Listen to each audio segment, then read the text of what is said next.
dhe lavdërimet i takojnë vetëm Allahut Azza wa Jall. Salavatet e selamat ja dërgojmë Muhammedit alayhi salatu wassalam. Jemi në ligjëratën e radhës tek cikli ligjëratave fiqh hanefi. Jemi tek kapitulli i agjërimit dhe jemi duke folur për llojet e agjërimit. Prej llojeve të agjërimit është edhe agjërimi sunet. Do thotë që ka qenë traditë e pejgamberit sallallahu me agjëru ditë të caktuara. Prej agjërimeve sunet që ka agjëru pejgamberi dhe ka pas traditë me indel gati është edhe agjërimi i 3 ditëve të çdo muaji. Do të ka kushtu vëmendje edhe kujdes të veçantë sallallahu alaihi wasallam dhe normalisht këto ditë në Islam do thotë njihen si yamul bid, do thotë ditë të bardha apo të ndriçuara.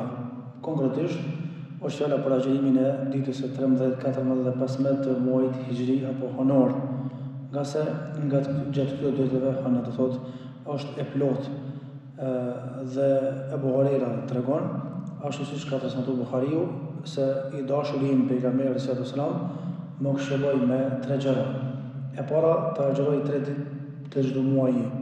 E dyta të fal 2 rekate namaz të duhas para drekës. E treta të fal namazin e vetit para se merra me flejt. Andaj pejgamberi sallallahu alaihi wasallam ka agjëruar do thotë 3 ditë të çdo muaji për ta treguar se kjo fe është e lehtë, nga se men jabil hasanati falahu ashru amsalha. Ka thonë Zoti xhelalu ala kush e bën një punë të mirë, shpërblet me 10 të tilla në Islam. Dhe të 3 ditë të çdo muaji me agjëru, llogaritë sikur se me agjëru tër muajin. Gjithashtu Abu Dharri transmetuar se pejgamberi sa më ka thonë Abu Dharrit, ashtu siç ka transmetuar Imam Ahmedi në musnedin e tij, i tha Abu Dharr, o Abu Dharr, kur të agjërosh 3 ditë të çdo muaji, atëherë agjëro ditën e 13, 14 dhe 15. Në një rast Abdullah ibn Amr ibn As i tregon se pejgamberi në Islam e ka emëruar, do thotë se njëri prej njerëzve do thotë ka lëmruar pejgamberi sa dikush se Abdullah ibn Amr ibn As ka thonë se sa të isha gjallë, do thotë sa të jam gjallë, do thotë natën do të fal namaz dhe ditën do të agjëroj. Do thotë s'ku më flet natën dhe çdo ditë ku më agjëroj. Atëherë thotë Abdullah ibn Amr ibn As, thotë pejgamberi sa më thyrë dhe më pyet. Thotë pejgamberi sa më ka verifikuar gjërat. Edhe më tha, a ke thonë kështu, o Abdullah ibn Amr ibn As? I thash, po ja Rasulullah, unë kam thonë kështu. Atëherë tha pejgamberi sallallahu, po ti s'ke mundësi me bu këtë punë. Andaj të këshilloj që nga një herë të agjërosh, nga një herë mos të agjërosh, nga një herë të flesh natën, nga një herë të thotë të zgjohesh të falësh namaz. Ose thotë këshilloj të agjërosh, do thotë 3 ditë për çdo muaj, sepse me një veprim të mirë, do thotë në Islam shpërblehesh 10 fish. 3 ditë agjërimi në muaj janë si të agjërosh tër vitin. Thotë Abdullah ibn Amr ibn As, unë i thash, ja Rasulullah, unë e muj ma shumë se kaq më agjëru. Mirë po pejgamberi alayhi sallam do thotë mos e vepro më shumë se kaq. Transmeton Buhariu, ndërsa në një transmetim tjetër thuhet se pejgamberi sallam ja ka lejuar më agjëru më shumë dhe ka thonë agjërimi më i mirë, afdalu siyamu Davud, është agjërimi që ka agjëru Davudi alayhis salam, thotë kana yasumu yawman wa kana yuftiru yawman. Thotë një ditë ka agjëru dhe një ditë nuk ka agjëru. Ka dashur të thonë që nëse do më agjëru, do thotë më shumë se 3 ditë në çdo muaj, atëherë do thotë limiti i caktuar është një ditë më agjëru dhe një ditë mos më agjëru. Pastaj prej agjërimeve vullnetare që i ka nejtë gati sallallahu alaihi wasallam ka qenë edhe agjërimi ditës së hënë dhe të ejte. Do të ka qenë tradita pejgamberit që ditën e hënë dhe të ejte me agjëru. Nëse i ka ra 13, 14, 15 hijri, e ka agjëru do thotë të ejte. Në kuptimin e verës i ka ra me një niyyet me agjëru 2 ditë. Thotë Aisha radhiyallahu anha, pejgamberi sallallahu pra tregonte kujdes të veçantë për agjërimin e ditës së hënë dhe të ejte.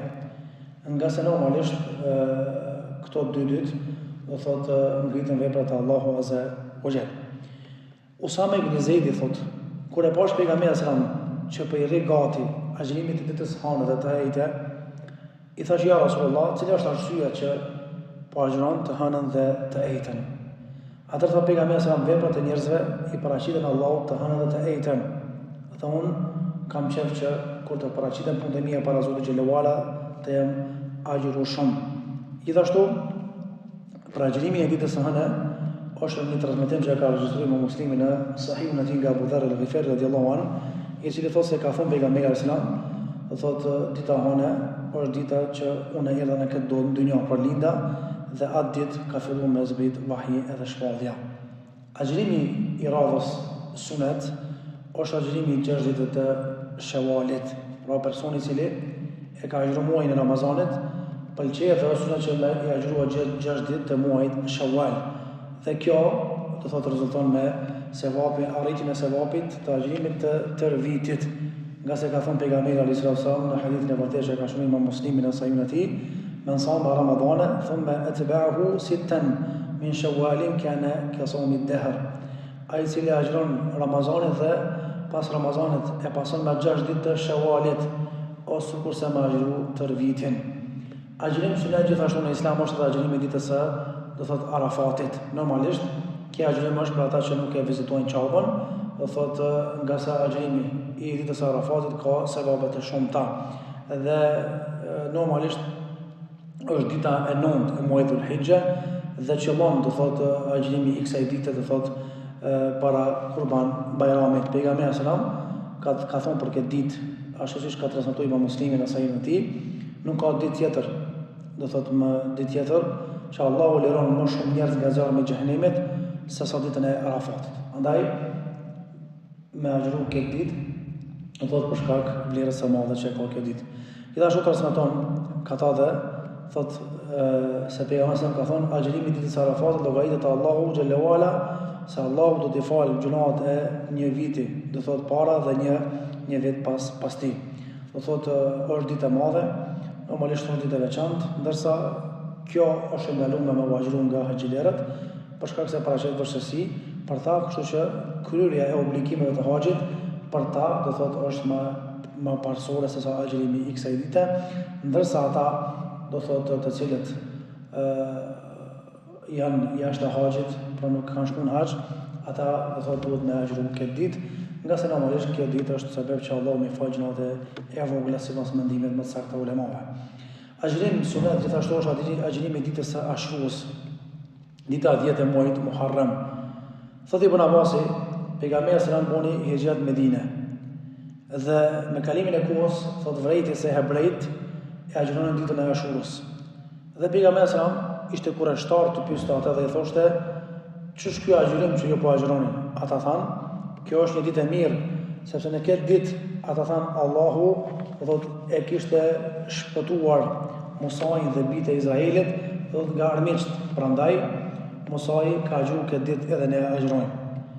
Atëherë tha pejgamberi sallallahu alajhi wasallam, "Ne jemi më të afërt, do thotë dhe kemi më shumë përparësi se ju ndaj Musajit." Pastaj urdhoi që me agjëru ditën e Ashurës, ashtu që transmeton Buhariu dhe Muslimi. Dhe normalisht në atë kohë u bë obligim agjërimi i ditës së Ashurës dhe vazhdoi kjo obligim me qenë ky farz, derisa Allahu bëri farz agjërimin e muajit të bekuar të Ramazanit dhe pastaj pejgamberi sallallahu alajhi wasallam i la njerëzit të lirë me zgjedh, ose me agjëru ditën e Ashurës apo mos me agjëru. Dhe normalisht ka preferuar që do thotë me agjëru një ditë para, pastaj me bashkangjit me ditën e 10 të muajit Muharram ose një ditë pas, ose me agjëru 3 ditë. Pejgamberi sallallahu ka thonë, kjo është dita e Ashurës dhe agjërimi i saj nuk është obligim për juve, kështu që kush dëshiron të agjërojë, le të agjërojë, kush nuk dëshiron të mos agjërojë, do të mundet mos me agjëru. Agjërimi gjatë muajit Shawal gjithashtu është sunet, nga se pejgamberi sallallahu nuk ka agjëru më shumë ditë apo në ndonjë muaj në tërësi përveç Ramazanit, do thotë e që të mos ketë agjëru diçka më shumë pas Ramazanit se sa në muajin Shaban, do thotë ashtu siç ka transmetuar dhe siç ka kallëzuar gruaja vet Aisha radhiyallahu anha.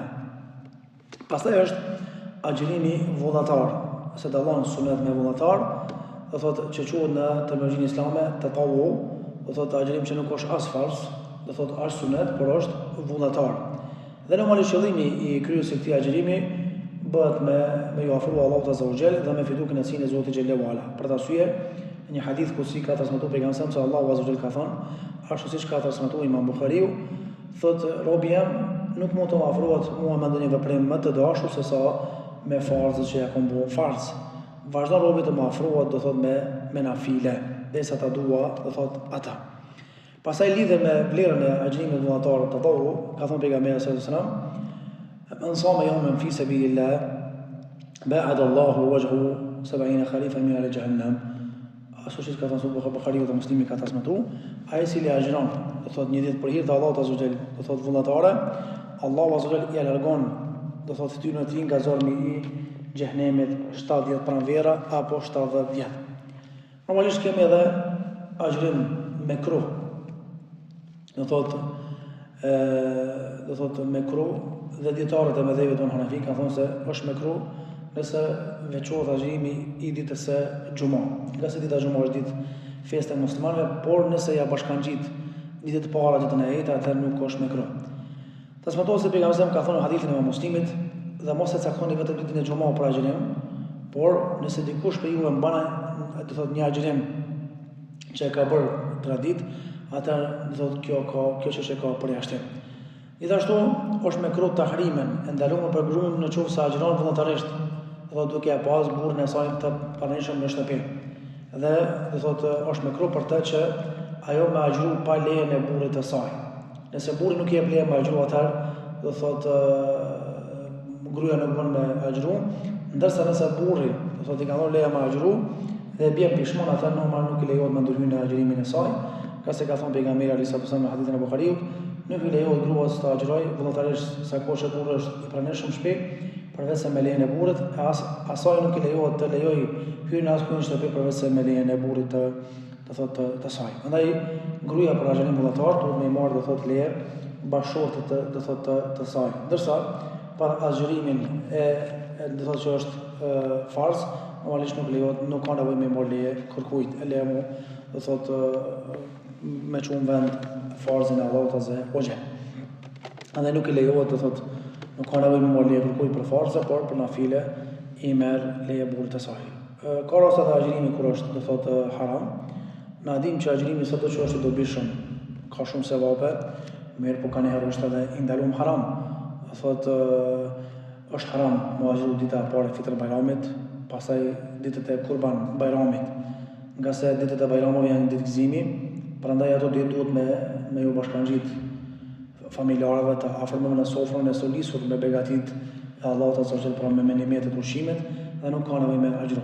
Ukbe ibn Amir transmeton një hadith se ka thënë pejgamberi alayhi salatu wasallam në hadithin e Buhariut, thotë dita e Arafatit, dita e Kurban Bajramit dhe ditët e Tashrikut, dita 2, 3 dhe 4 e Kurban Bajramit quhen Ayam Tashrik, pra janë festat tona të muslimanëve. Këto ditë janë ditë gostie dhe përmendje e Allahut azza wa jall.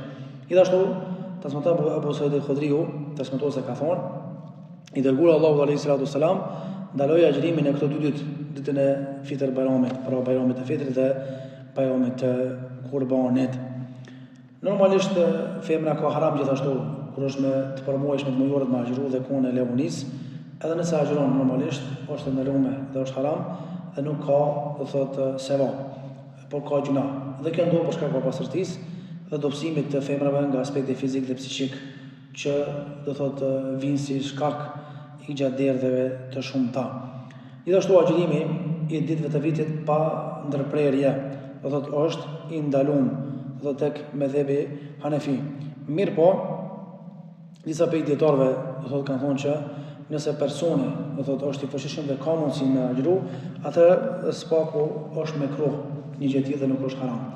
Gjithashtu është i ndaluar edhe do thotë agjërimi do thotë që quhet el-wisal, do thotë që është agjërim i 2 ditëve apo më shumë ditëve pa iftar, do thotë pa aprish me ujë apo diçka tjetër.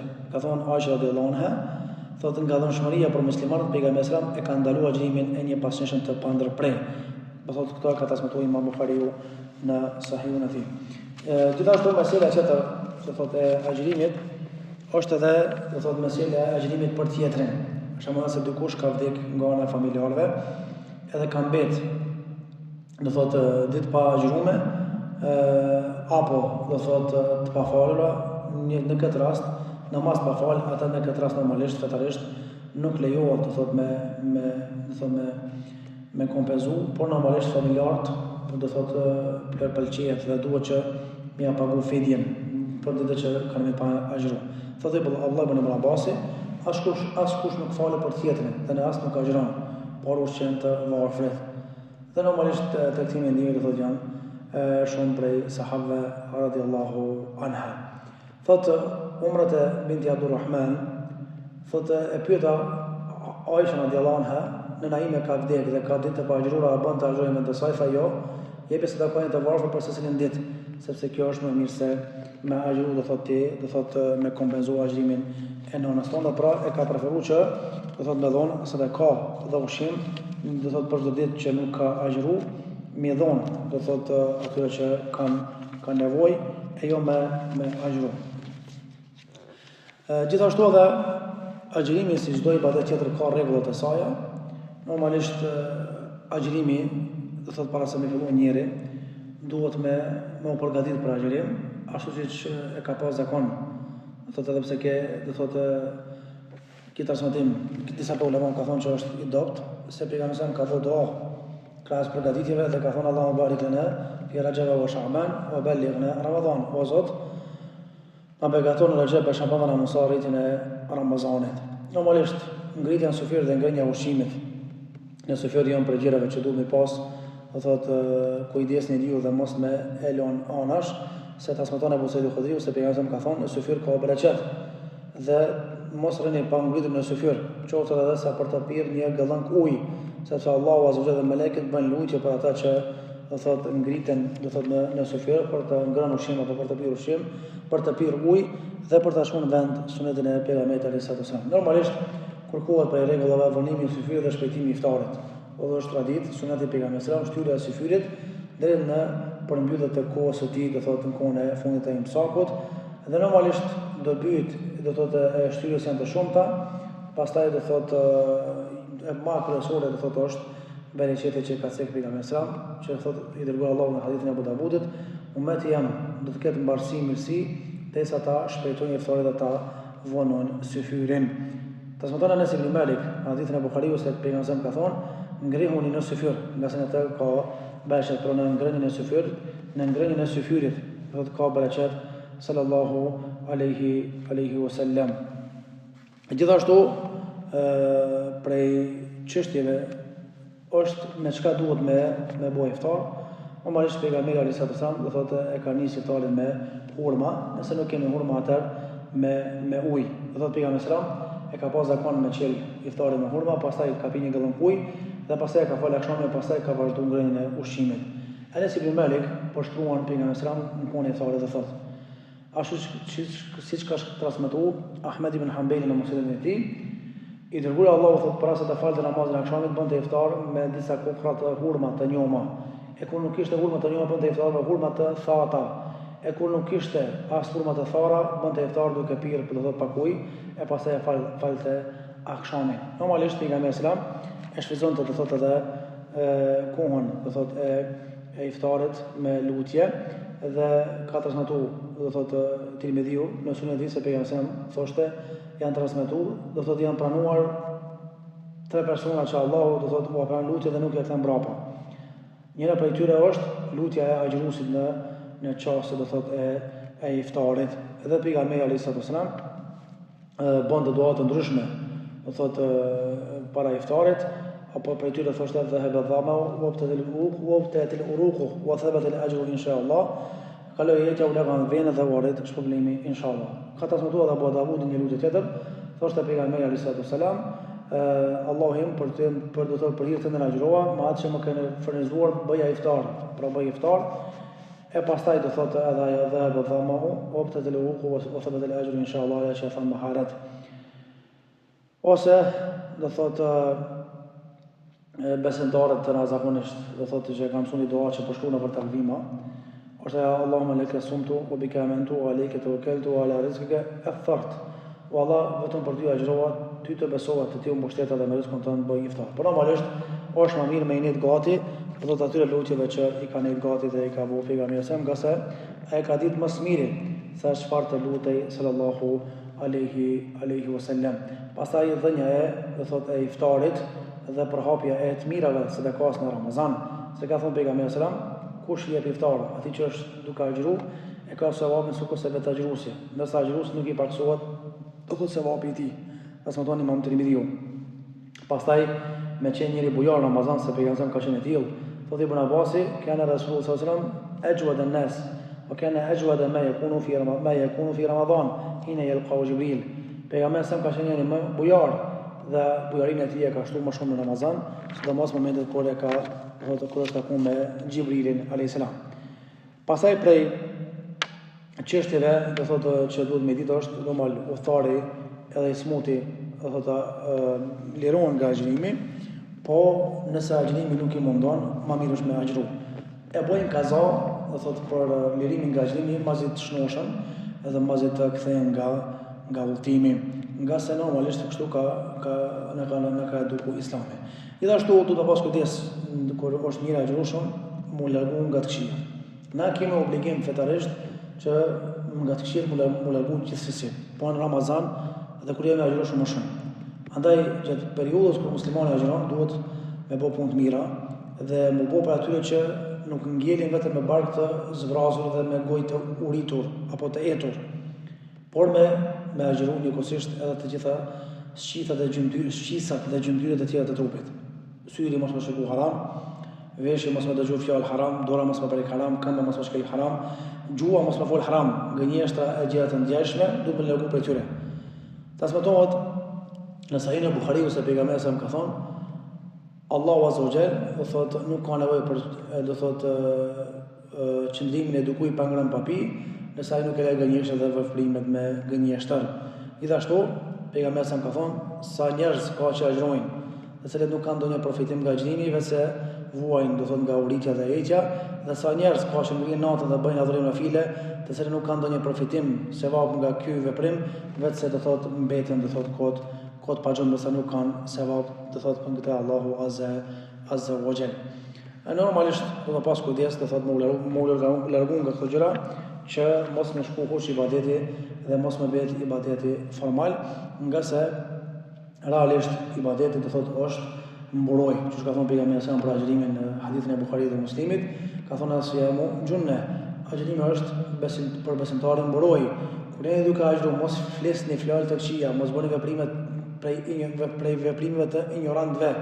Nëse dikush nga ju ofendohet nga dikush ose qëllon dikush me fjalë këqija apo me dorë, ai le thotë inni saimun, unë jam njëri do thotë që agjëroj, me vetëm qëllim që do thotë ta ruaj do thotë agjërimin e tij. Normalisht